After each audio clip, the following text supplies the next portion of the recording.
Hey everybody, welcome back to the channel. Here's a little bit more of what I've sold this week. Okay, definitely on your BOLO list, be on the lookout for street directories. Street directories and phone books, for that matter, are really actually sought after. I guess there's no GPS in the outback, so people need to rely on a map. Sold for 30 bucks, even ex-library. Then we have a Moths of the British Isles. So this is a cool little 2-volume set, sold for $30. I'll bundle wrap this one for protection and get it into the post. We had a not so great copy of the Complete Asian Cookbook by Family Circle, a bit of a promotional book at the time. That sold for $18.30. Something that I really love selling is military books and Air Force aircraft books. This particular one didn't sell for a great price, but nonetheless, I enjoy selling it. It's the RAF, History of the RAF.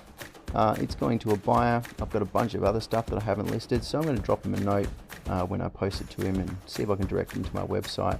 So this one sold for $16. Not a very exciting book, but this is by John Steinbeck, In Touch.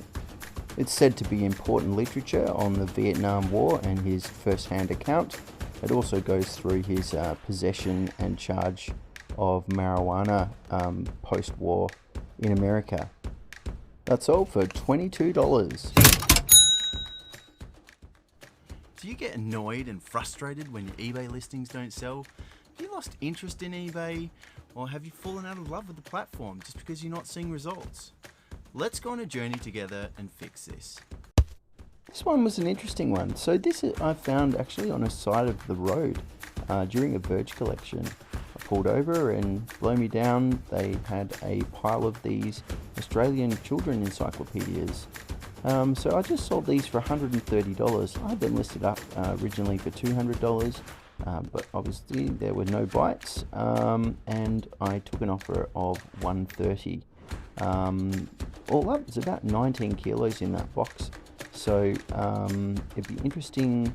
The postage is probably going to be around $60. So $130, probably won't have much profit after all of that, but keeps them out of landfill, which is good. Okay, Uncharted Waters sold for $20. And then I had Recipes of All Nations, pretty cool vintage cookbook. There are a couple of the photos, and that sold for $30. Bye!